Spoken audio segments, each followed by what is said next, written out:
and subject matter within. Go ahead, please. So I believe we're on. Yeah, just before we leave the topic of MSM, I think there was a clarification.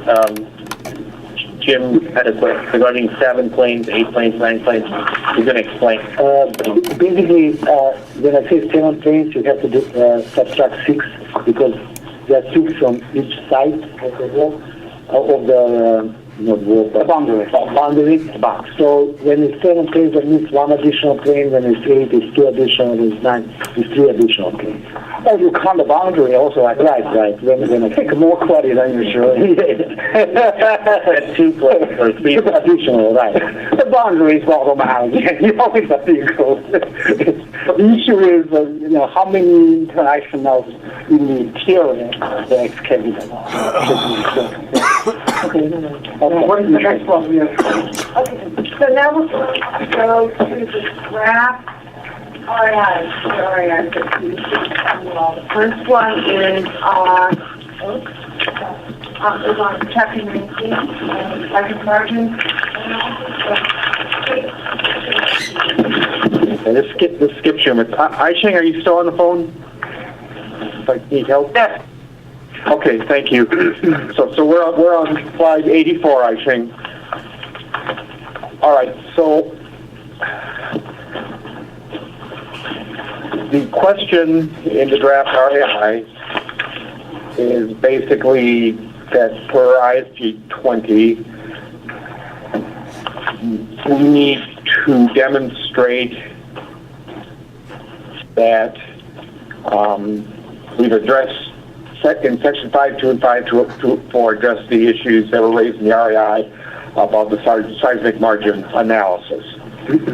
So we will do that. We're going to do some additional analysis and we'll present it in section 5.2 and 5.4. Again, the total details will probably be developed, but again, we've read the ISG and it's pretty clear what you're asking for. So you basically you're going to follow the process provided in IC 2020 and give us a plan how you address that issue, right? That's correct. So, but again, as we talked about, we'll probably do something with the existing licensing-based numbers to show the process, but to do the final REI response, it's going to have to be after we have this bounding with both the fully embedded and partially embedded case numbers, because that's really what you're going to want to evaluate it against in the final response. So we may wish to do some type of two-step response saying, here's the response based on the existing licensing basis. It'll be supplemented. Is this, so we make sure the approach is acceptable. So are you going to get into fragility space, or you're going to do something else to demonstrate the design basis still have some try to understand your approach. Understand. I shouldn't jump in here. We're actually doing individual. I'll follow the same approach. We have used each chapter 19 for seismic margin. So, basically we have to demonstrate that a specific, a margin of 1.67 times the GMRS can be met.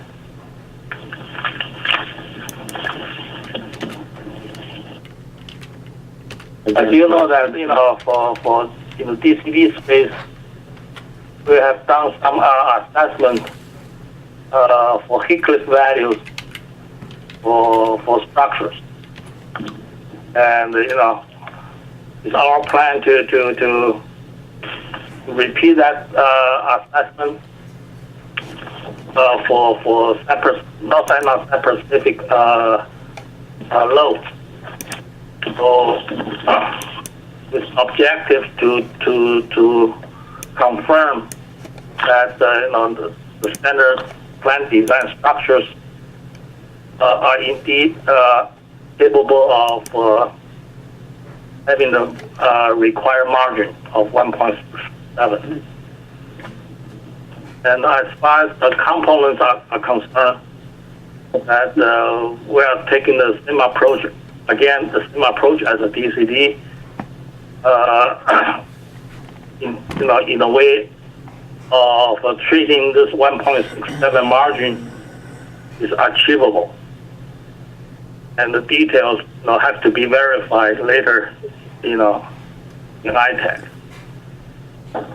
So overall speaking, that we're sticking with the MDC approach. I don't think there's just an ITAC. It's a COL information. That's right. It's not COL. 19. Yeah, there's no ITAC chapter 19. That's all right, misspoke, but my main point is that we are not being able to provide that components, provide a confirmation of a component secret at this point of time. So again, we did the DCD was demonstrated 1.67 for the structures, reactor and the control well, and it was more than that. But that's the same list that we did in the DCD. So again, this is similar to what we said we would do for the other components, that we would do what we did in the DCD. So.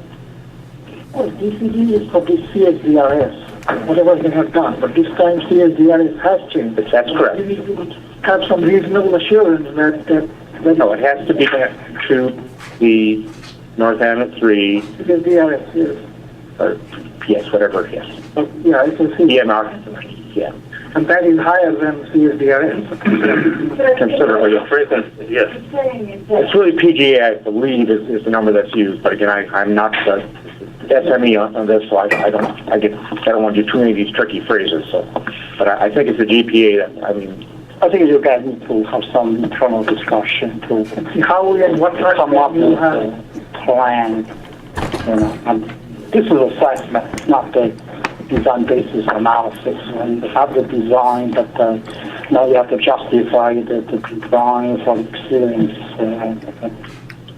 The question is, once you finish your justification, what is the actual margin you're going to have, right? That's correct. The first step is to finish our SASE design, so that we know that we can meet it in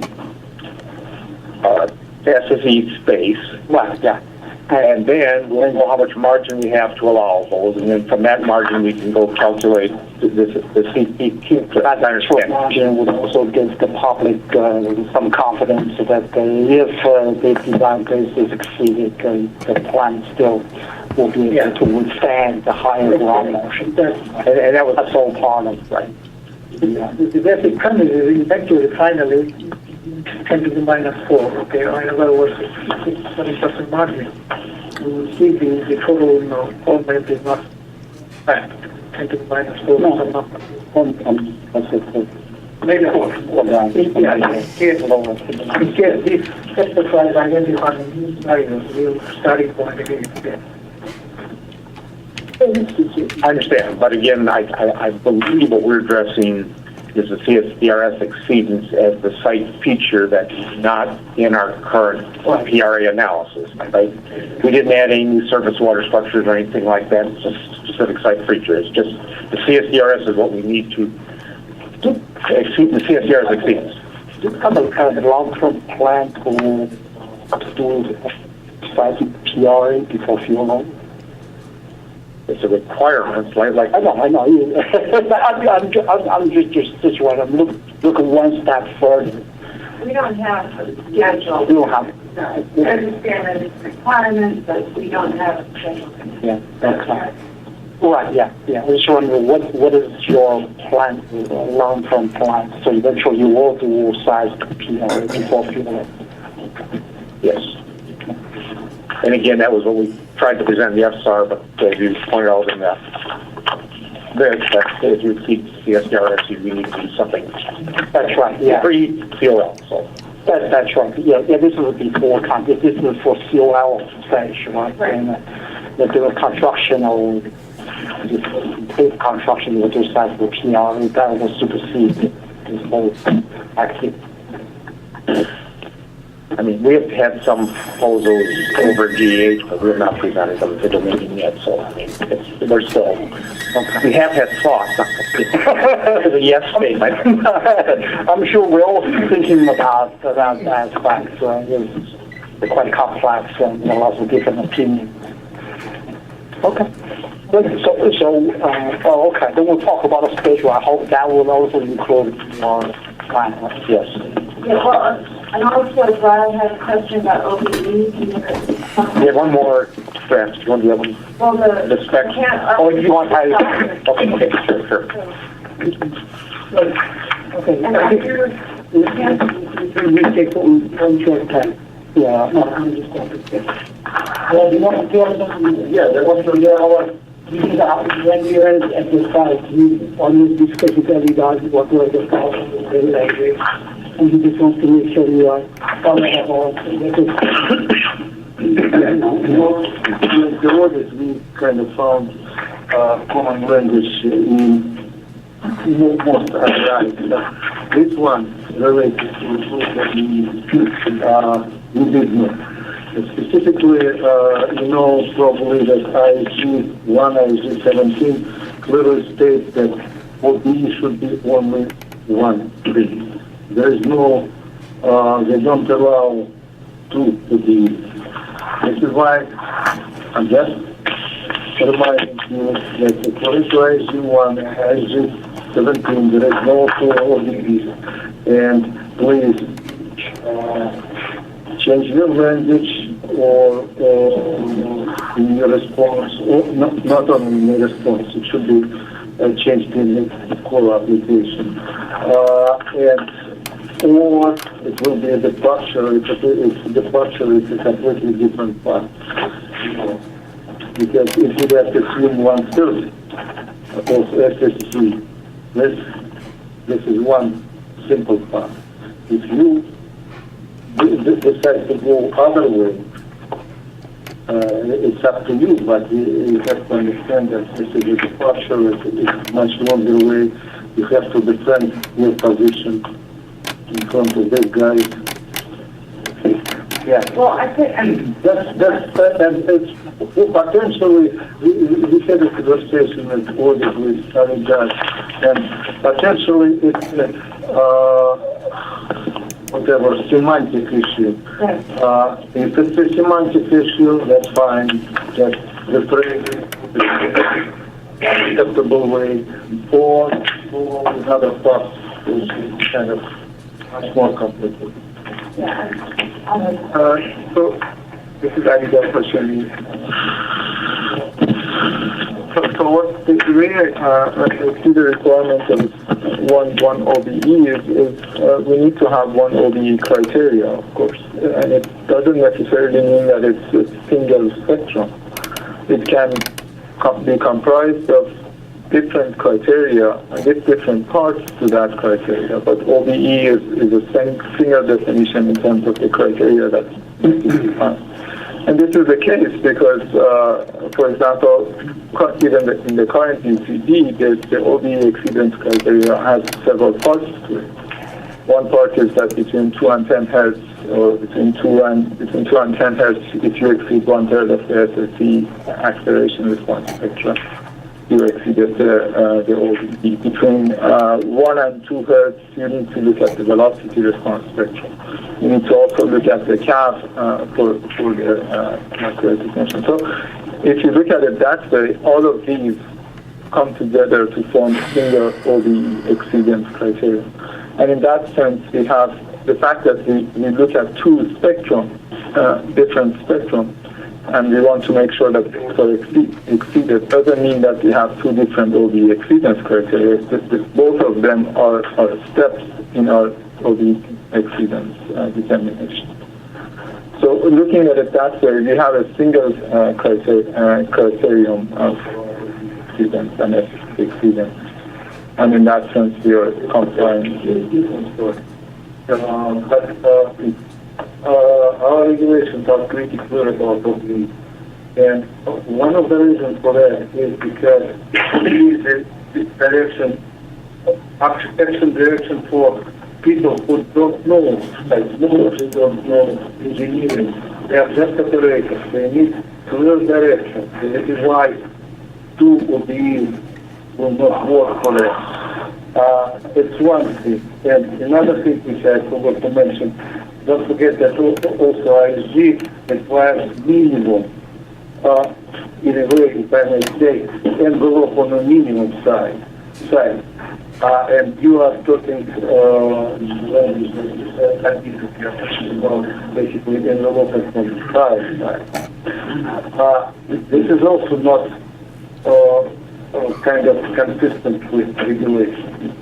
Again, as I said, it's up to you. You may choose different path, but this different path is much more complicated and painful. So we are not. I don't want to answer this question right now because we need to review it. We need to look at this. But so far, what we got is not what we can accept. Okay, if we provide one of the criteria that consists of parts, is that acceptable? You need to check step one, this, step two, that still constitutes a single criteria. Okay, I'm not saying it's acceptable or not. We need to review, but clearly it should be one OBE. It should not be two. This is like kind of that's number one requirement. At any rate, this will not be accepted as at any rate. At any rate, it should be one of the. Now, if this OBE exceeds 1/3 of SSC, that's a departure path, which is more complex. If it doesn't exceed 1/3 of SSC, that's a more simple path. Is it clear? But clearly, no two OBE. That's the confusion for the operator. That's what, as far as I understand the regulations, it's not acceptable at all.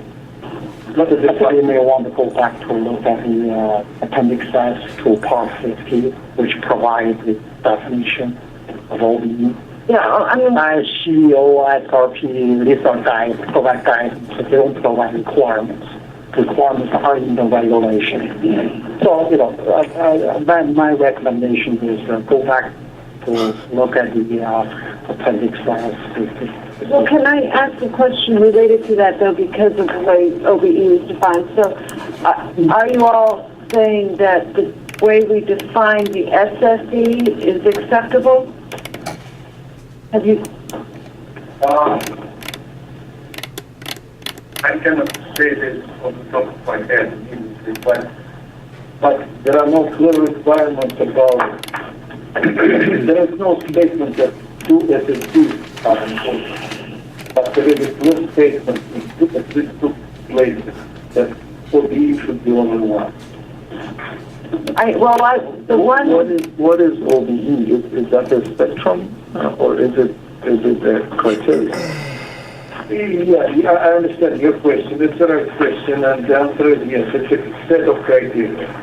One of them is spectrum. But should it only have one spectrum, or it's a set of criteria? It can have different parts. You can have different parts, but it should be one spectrum as far as I understand the regulation. But again, What was that? Okay, so assuming that we go back and evaluate all this, will either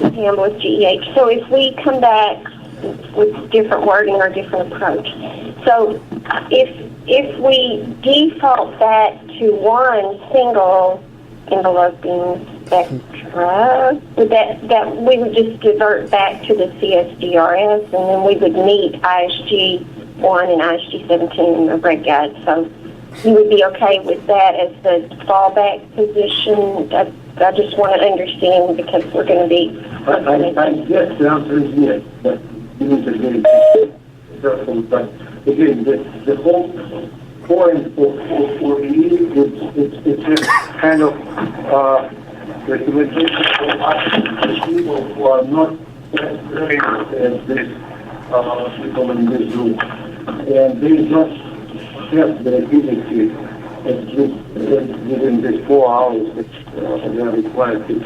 So your concern is more like if they got data, would the operators know what to do with it? Okay. Okay. I just wanted to clarify though that the CSDRS, 1/3 of the CSDRS would be the consistent approach, and what the other part where we're taking the departure would have to be this other approach that you want us to explain in more detail and wording. Okay. I just wanted to clarify. We'll have an opportunity. We're going to be noticing additional public meetings, public conference calls most likely, but we can get together when needed. The next one's probably going to be the week after July 4th. Yeah, we are going to discuss that. Right. So there'll be opportunities to talk as needed. First one we will discuss when to have. Okay. So right now, scheduling to the next meeting. Well, what is going to happen with, are the mechanical people coming by also? They're not. We gave a look at what their concern was. The branch chief emailed simple questions that you put in the presentation for the 92 REI. Clearly responds that specifications,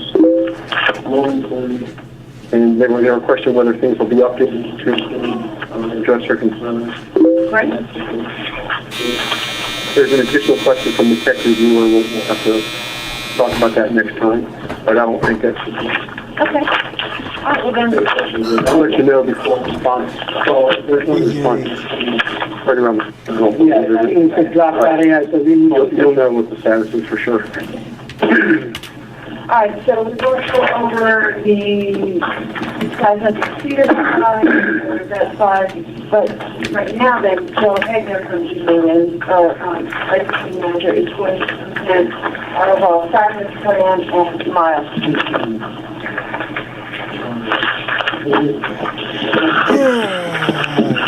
I want to start off, but you guys should decide. 788, okay. Yeah, hi, I'm Joe Hegner from GMN. We certainly covered a lot of technical ground today, and it represents a fair amount of work for us going forward and for you going forward. And my timing is perfect.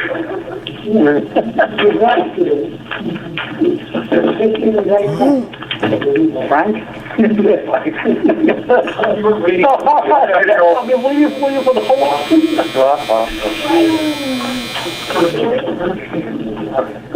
Somewhere there's the correct answer. Okay.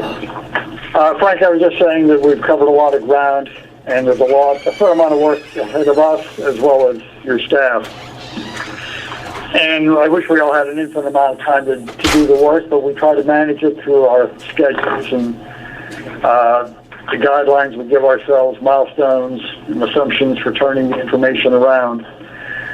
We are currently dealing with 27 questions that the NRC formally issued on June 5th. And we've looked at those and we've assessed that we can answer 15 of those within the normal 30 to 45 day time frame that you've assumed in your review schedule. And that list of the 15 are on slides 88 and 89. Don't plan to go through them, but these are the ones that we're confident we can answer in 45 days or less. Okay? So if you did the math, out of 27 questions and we're answering 15 in 45 days, that means there are a dozen that we can answer in 45 days. Okay? And those are listed on slide 92. Okay. What we intend to do is, after this meeting, we'll go back and we'll take the discussion from today and factor it into our plans, and we'll send you a letter in July with our schedule for answering these dozen questions. But as you can see from the column on the right, some of these questions take 60 or 90 days, and some of them actually extend into the early part of 2015. And so that clearly is not consistent with the 30 to 45 day turnaround time for the response. So we had to look and see how else is it still possible to meet the other milestone that we're aware of, which is the phase 4 milestone that you should be able to issue an SER, an advanced SER with no open items by September of 2015. Okay? So what we did was take a look at Fermi experience, because we're a design center, we follow a design-centered approach. We look at what's, Fermi has done, and we have, as we've been discussing today, trying to model our approach on them. We know we're not identical. The site is different. We do exceed the CSDRS.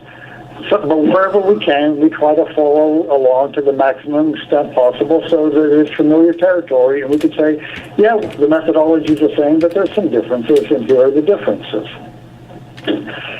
We also took a look at the audits that you conducted at Fermi in 2012 and 2013 and looked at the scope of those audits and the timing of those audits. And the guidance is in Section 372 of the SRP, as well as the reports that came out of the audits.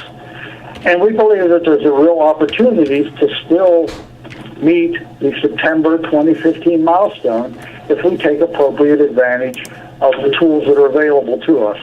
The audit is one tool. The reading room is a second tool. Obviously, the question and answers from the RAIs are a third tool.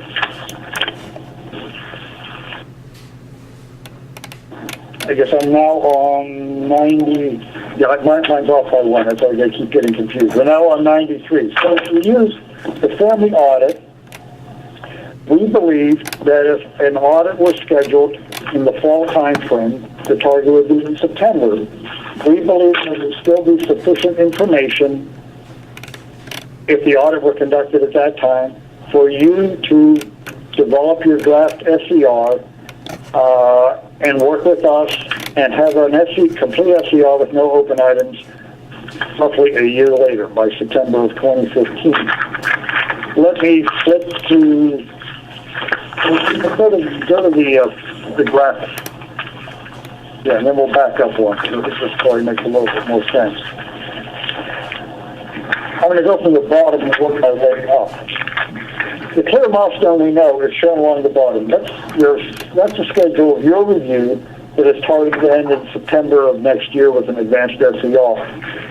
Right now, what I just told you is that the seismic RAI responses that we are going to be submitting will proceed starting within the next 45 days, but the last of them won't be coming in until about February of next year. And in parallel with that, right above that, we'll be doing and developing the licensing basis and doing a final component analysis, all of which to support that effort.